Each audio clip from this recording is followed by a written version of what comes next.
Mutual presents The Mysterious Traveler, written, produced, and directed by Bob Arthur and David Kogan.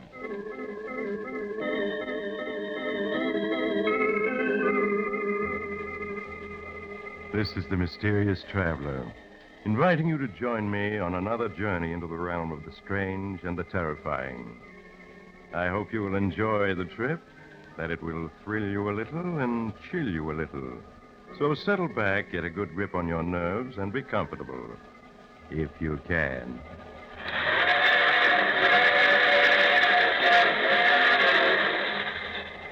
By the way, did you have a good vacation this summer? A nice, quiet time, no unusual excitement, no unpleasant events that shook your nerves so that you jump when a strange hand knocks on your window at midnight, or slow, heavy footsteps come up to your door? That's good. Then you're in shape to go on another vacation with me tonight. It's the story I call Vacation from Life. The spot I have in mind for your vacation is a tiny harbor along the northern Maine coast, an isolated beach reached only by boat from the nearest town 2 miles away, and so lonely there's only a single cottage. But it's going to be vacant soon. The present owner won't be needing it after tonight. My name is Matthew Clark. I am 40 years old, and I teach Greek in New York City. I suppose you could say I'm a typical professor, since I wear glasses, stoop a little, am absent-minded at times, and as my wife has said so many times in the 10 years we've been married, I hardly know a screwdriver from a monkey wrench or how to replace a burned-out electric light bulb. A fumbler. That's her favorite word to describe me. Well, she's going to find out it's not true. But I mustn't get excited. I won't be able to finish this if I don't keep calm.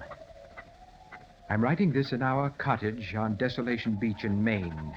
It's almost dark, and the waves are pounding on the sand. The wind is rising. There's a real northeaster coming. But 4 days ago, when I came up here to open the cottage, the sun shone, the water sparkled, and except for the driftwood and seaweed along the beach, there wasn't a hint of the fierce storms that can lash this shore. I made sure that the cottage was in good shape, aired the rooms, and put away the stock of provisions that Seth Thompson had brought from me from the village in his boat. And then while I waited for Seth to call for me, I walked along the beach, poking into the piles of driftwood like a boy searching for treasure. And I found it. I found something that set my heart to pounding and brought a flush of excitement to my face, something that roused my imagination to a feverish pitch. It was a mine, a naval mine torn loose from its moorings someplace in the Atlantic during the war and tossed ashore at last here at my feet. It was hidden under seaweed, a 3-foot steel ball with 500 pounds of TNT inside it, waiting for an incautious touch to set it off. When I saw it, I started back in alarm. And then in a flash, I knew what a treasure I'd found and what it was going to mean to me. I was gloating over it so that I didn't even hear Seth's boat arrive at my dock until he called to me. Professor, you about ready to be heading for town? I turned to see Seth stepping down off my dock. I hurried toward him. Yes, Seth, I'm ready. I was just stretching my legs while I waited. Seen you poking around that driftwood. I figured maybe you'd found something worthwhile. Seth, what I found was a very dead codfish, an extremely odorous one. Well, here's the boat. I'll get in. Professor, for Pete's sake, don't never step right on the gunwale of a boat when it's rocking. You'll either fall into the boat and break a leg or go over the side, maybe drown. Oh, yes, of course. You've told me that before, haven't you? Not more than 11 times. Yeah, I'll hop in first. Now, give me a hand. That's it. Now, jump down here beside me. Professor, look out. Ouch! Oh, Professor, when you lose your balance in a boat, don't ever grab the engine. It's usually hot. Let me see how bad you burned your hand. Well, it's not too bad. It was clumsy of me, though, wasn't it? Yeah, it was. The burn ain't bad. Just a little engine grease and fix it up. There. Now you sit down back there. Very well, Seth. You stay set down. Truth is, Professor, I don't trust you around machinery no more than I would a baby.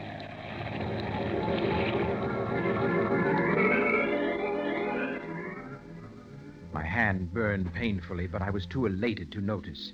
All the way back to the village, and then by train to New York, thoughts and plans raced through my mind. I formulated and discarded half a dozen schemes until the right one came to me. So simple, it would be impossible to go wrong. And then I fell asleep as peacefully as a child. In New York next morning, I hurried down to 10th Street to a tiny apartment 6 flights up and eagerly rapped on the brass knocker.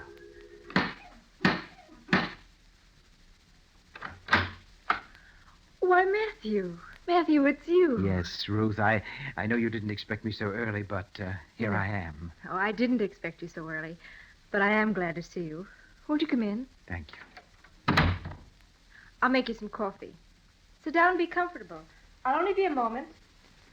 As Ruth bustled around making coffee, I sat down and relaxed. The tiny apartment was soothing. There was an atmosphere of peace and quiet about it that delighted me, and Ruth herself delighted me even more. She was small, charmingly feminine. She was a teacher, too, of ancient history. We'd met during one of my summer lectures at the university and quickly found much in common. One of our favorite pastimes was to discuss the life of the ancient world. Perhaps the Punic War or the history of Greece, she from the standpoint of the historian, I from that of a student of the language and literature. Here, Matthew. Drink this. It's hot and strong the way you like it. Thank you. Oh! Oh, look out. You almost dropped it. Why, Matthew, you've hurt your hand. What have you done to it? It's just a little burn, nothing to worry about. Matthew, you must take care of yourself. I'm going to fix that burn. Have some lotion right here and bandages. You just sit and drink your coffee while I take care of it. And tell me all about the cottage and the trip and everything.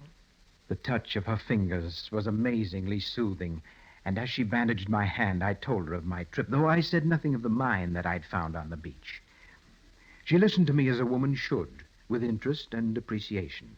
She made me forget my clumsiness, my awkwardness at conversation, I cannot deny it, my insignificance in the world. No wonder I loved her with a devotion that my friends would have thought impossible in poor, dull, dry Matthew Clark, professor of Greek. It was with reluctance that I said goodbye when I'd finished my coffee. I know you have to go, Matthew, but sweet of you to drop in. You know that I'd come oftener if I could, Ruth. Of course, Matthew. I understand. Will I see you again before you take your vacation? Of course, my dear. I'll stop in day after tomorrow. And, Ruth... Yes, Matthew? I hope to have some news for you then. Some good news. Oh, Matthew, you mean... Yes, my dear, I hope so. But for now, au revoir. How different it was when I reached my own apartment in Washington Square. Louise, my wife, greeted me with a brisk contempt, which has been her attitude toward me almost from the first week that we were married. Is that you, Matthew? Yes? Oh, so you're home. Yes, I'm home. Safe and sound, my dear. Safe, but not completely sound, I see. That bandage on your hand, what did you do to yourself this time? Oh, I burned myself slightly on the engine of Seth Thompson's boat. Well, you wouldn't be you if you didn't hurt yourself somehow. Who put the bandage on? I see it's fresh. A very nice young lady in the drugstore at the station fixed it. You see, I stopped by to buy some ointment. and she Never thought that- mind the details. Now, I suppose you want me to drop everything and fix some breakfast for you. Oh, no, my dear, no. I had a cup of coffee at the drugstore. Well, thank goodness for that. Well, how's the cottage? I suppose it had been broken into and half our things stolen. Oh, no, it was in fine shape. One of the shutters was blown off, that was all.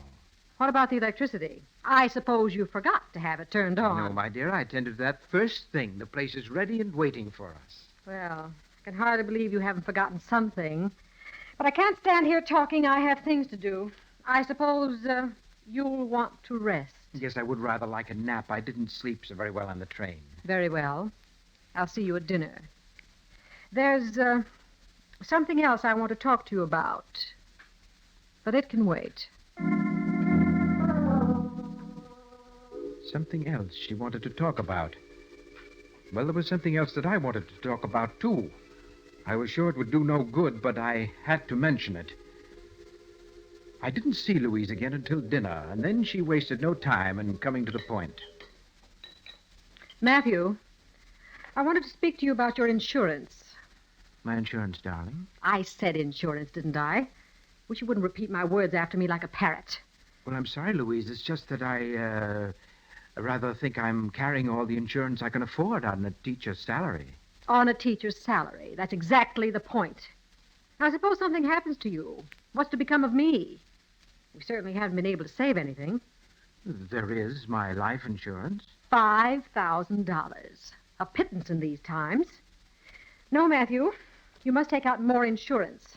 With your ridiculous faculty for getting hurt, you might easily kill yourself at any time. Well, that's a rather callous thing to say, Louise. It's practical, that's all. Now look at your burned hand.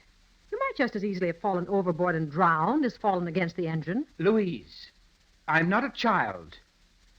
Which brings me to something that I want to say. Well, say it then. Louise, for some time I felt that you were dissatisfied with me as a husband. Indeed. Go on, Matthew. You seem to look upon me as a rather feeble-witted creature whom you must constantly admonish. I'm sure it can be no pleasure to you to be tied to such a man as you think me, Louise. What are you driving at, Matthew? Well, you have a very fine intelligence and great energy, and you deserve to be a free woman, able to carve a better place for yourself in the world. Yes. You're a handsome woman. You could easily find a husband more worthy of you. Someone like that insurance agent, Kurt von Walter, for instance. And just why do you mention Kurt von Walter? Well, it's just as an example. He's obviously attracted to you, that's all. And so you think I should divorce you? Well, I can't help feeling that you'd be much happier if you did, Louise. Possibly I would be. But I know my duty. Without me, Matthew, you would be quite lost. I'm sure you'd manage to kill yourself somehow within a year. I'm your wife, Matthew. And your wife I shall remain until death, as they say, do us part. Until death do us part. Well, I had tried. I'd done my best to save her. Now I had to go ahead with my own plans. After all, I had a right to some happiness, too. I may be a professor of Greek, but I'm also a man, with a man's ability to love and hate. Yes, to love Ruth and to hate Louise. I hadn't even known how fiercely I hated her until after I'd met Ruth. And then hatred had welled up in me with a violence that had astonished me. Some men might put up with such a woman for a lifetime, but I'm not one of them. They're the weaklings of the world. Men, real men, take what they want from life, and I was determined to be such a man. The next day, I did as Louise insisted. I called upon Kurt von Walter, the blond, handsome refugee who has become so Americanized that he speaks better English than most Americans, and who sells life insurance to men by flirting with their wives. I don't like him. His easy self-assurance and blatant masculinity revolt me. But my business didn't take long. There you are, Mr. Clark. An accident insurance policy for $20,000. Payable to your so charming wife without a fuss of red tape. Yes, I think it's a waste of money, but Louise wanted it. Who can say what will happen in this uncertain existence, my friend? Up there in Maine, the fierce tides, the slippery rocks, the great storms. At any moment, an accident may snatch a man's life from him. I suppose so, but I don't know why Louise looks upon me as such a child. She's just as apt to get hurt as I am. Very true. So why not a policy to insure her life as well? Court, I'm just an underpaid professor. I can hardly throw money around for insurance as easily as all that. All the more reason you need it. If something happened to the lovely Mrs. Clark, if I say, well, the expenses would bankrupt you. I guess they would. So let me write a joint policy to cover both of you. But the premium will only be a little more. Well, all right. I suppose it is the practical thing to do, and Louise always likes to be practical. Of course. When do you leave? Tomorrow evening from Grand Central Station. I'll give myself the pleasure of seeing you off. I may be able to help with the baggage. And for now, au revoir, my friend. So that was that. A fumbler, was I? Incompetent, unable to plan, born to fail in anything.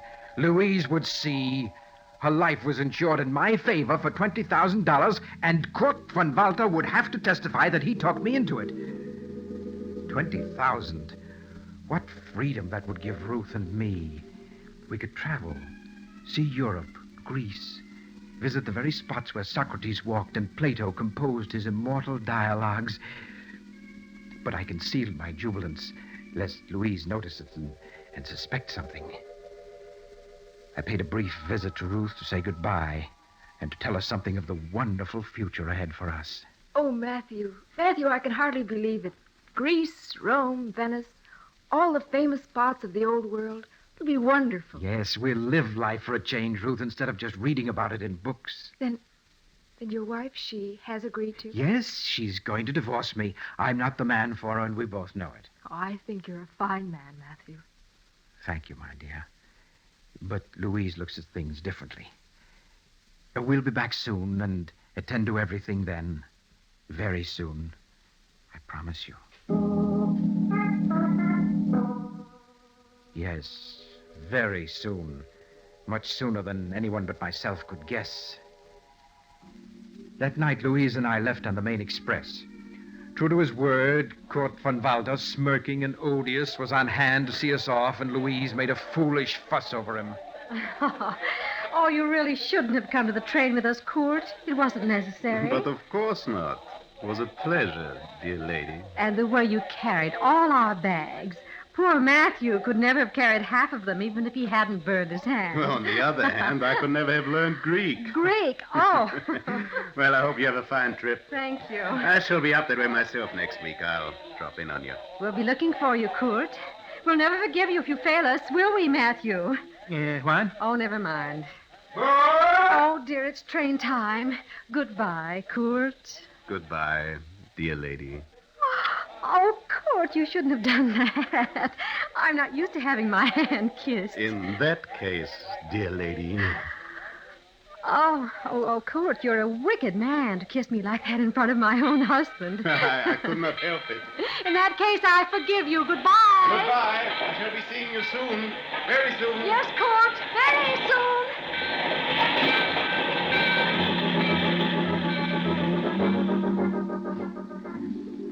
I pretended not to notice Louise's ridiculous flirting with Kurt von Walter, and we went to our drawing room.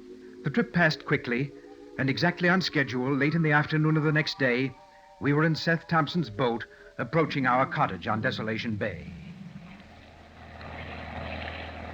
There she be, Miss Clark. Cottage come through the winter right well. Yes, better than I expected, considering that Matthew closed it up last fall. Oh, the beach is filthy, though. Well, storms last winter piled up plenty of weeds and stuff. Oh, really? I expect you can burn it, though. Oh, speaking of burning, how's your hand, Professor? It's getting well, Seth. I'm still clumsy with it, but it's healing. Yeah, them burns can be bad business. I knowed a fella 3 years ago burned his hand and died of it. Yes, sir. Lockjaw.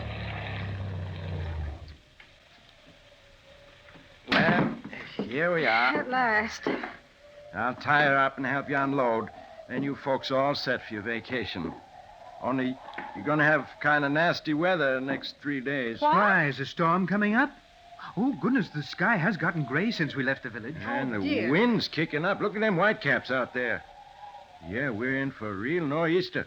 I hope you folks ain't forgot nothing, because I won't be able to make it here till the storm goes down. A nor'easter. Well, that's most provoking. I'll be sure and lay in plenty of firewood. Yes. She'll be cold and damp till it's over. Well, I better be getting this stuff ashore. That there storm's blowing up faster than I figured.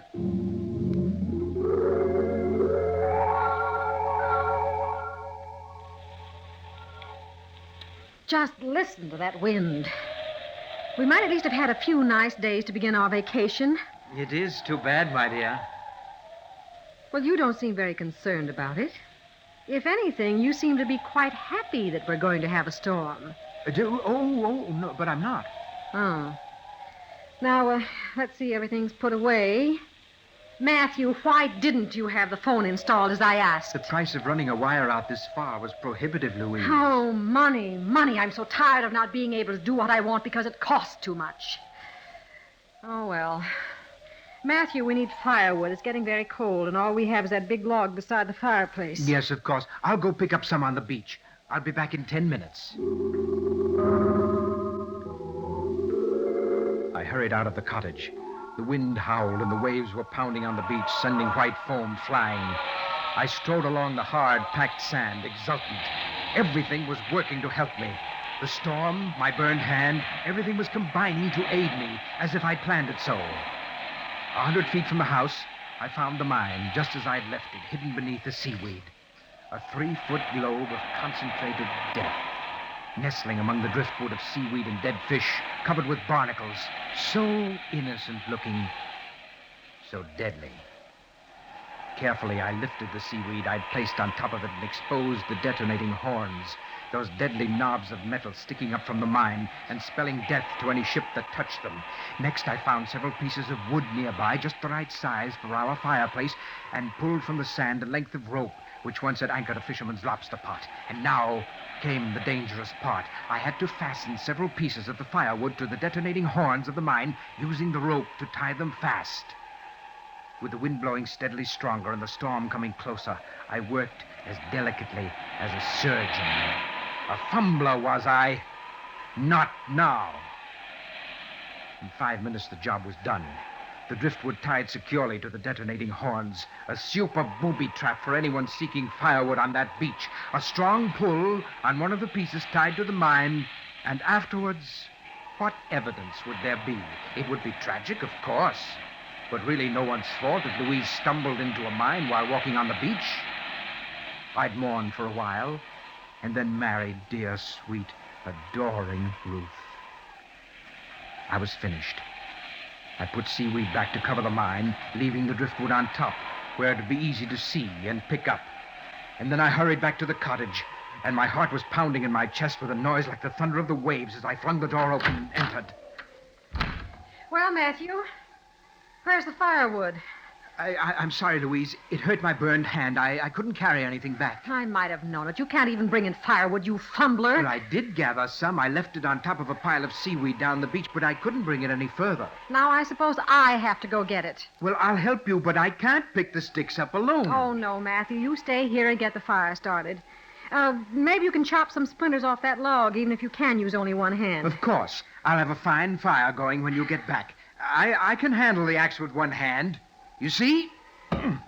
Matthew. Huh? You're acting rather oddly. Your face is flushed. I wonder if you could be getting a fever. I don't think so. Well, then on top of everything else, I'd have to nurse you. I'm perfectly all right, Louise. And I'll have this log chopped by the time you get back. What have you done? The axe slipped. I've cut my leg. Help me to the chair. Here, take my arm. Here. Now sit down. There. Now, let's see. Oh, my Louise. Look at all the blood. It's a deep cut, I can tell you. Oh, sit still, Matthew. I can't tell a thing with you squirming so. Oh, Now, let me... It's bleeding so. Look, it's coming out in little spurts. Louise, do something.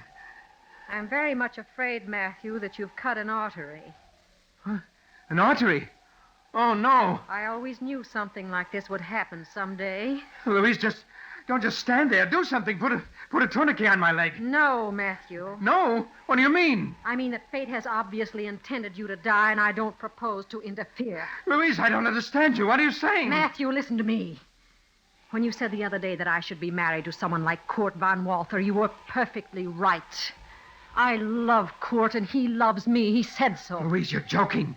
Now do something about my leg. I'm bleeding to death. Yes, Matthew, you are. But I was talking about Kurt von Walther. If I were free, he'd marry me. I know he would. But not if I were penniless. He's European, and they're practical about such For things. the love of heaven, Louise, put a tourniquet on my leg. I know it's hard for you to grasp, Matthew, but I'm not going to lift a hand to help you. But you've got to. You're my wife. I won't be for long. Soon I'll be your widow. And I'll have a dowry of $25,000 to bring to court. You're mad. He's not really interested in you. You don't know what you're doing. I do. I'm being completely practical. When I urged you to take out that insurance, Matthew, I think I was hoping something like this would happen. Maybe I was even planning to make it happen. I'm not sure. But now it has happened with no help from me. I have a right to love and happiness with a real man, and I'm taking it. Louise, please help me. Matthew, I'm going outside now. I'm going to watch the storm come up. I'll be gone at least half an hour. Then I'll bring back some firewood. If when I come back I find you beyond help, I'll be terribly shocked and distressed. But there won't be a thing I can do about it. Oh, no, Louise, wait. I have something to tell you. I'm not interested in anything you have to say But now. this is important. You mustn't go out. You mustn't pick up any firewood. Goodbye, Matthew! Louise, come back! Come back!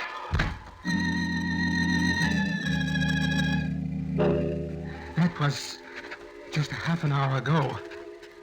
Louise is out there on the beach now, watching the waves pound on the sand and waiting. And I'm sitting here getting weaker. I tried to put a tourniquet on my leg, but it only slowed the bleeding. It didn't stop it. I never was good at first aid. I never was good at anything. Just a fumbler all my life. It's too late now to help me. In a few moments, Louise will start back. She'll pick up some firewood on the beach. Probably the firewood that I left so cunningly placed because it'll be convenient. She'll pull hard. The jar will set off the detonating mechanism of the mine.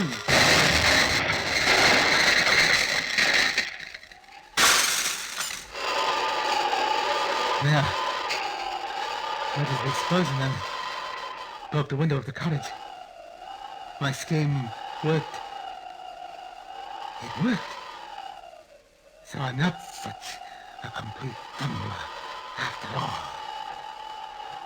But I'm getting weaker. I can't write anymore. I just want to say that this is my last will and testament.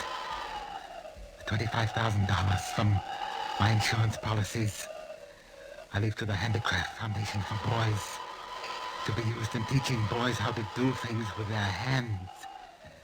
I especially direct that it be used in teaching first aid and the use of tools, especially axes. Every boy should know how to use an axe without cutting himself.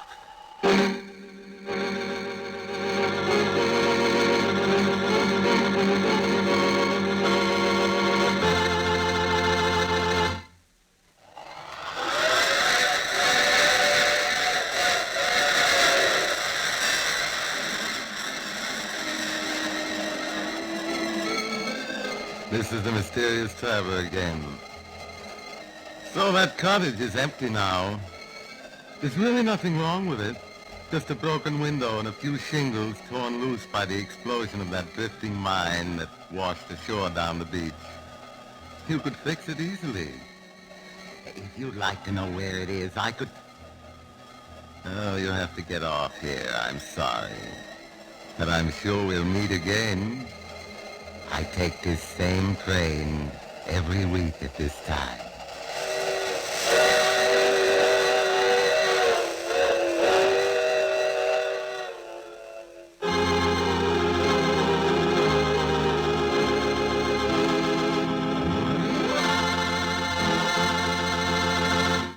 You've just heard The Mysterious Traveler, a series of dramas of the strange and terrifying. All the characters in today's story were entirely fictitious, and any resemblance to actual persons, living or dead, was purely coincidental. In the cast today were Maurice Toplin, Eric Dressler, Vicky Vola, Helen Titus, and Stefan Schnabel. Original music was played by Paul Taubman. The Mysterious Traveler is written, produced, and directed by Bob Arthur and David Kogan. Listen next week to a tale titled The Big Payoff, another strange and shivery tale of the Mysterious Traveler. The Mysterious Traveler has come to you from our New York studios. This is Carl Caruso speaking. This is the Mutual Broadcasting System.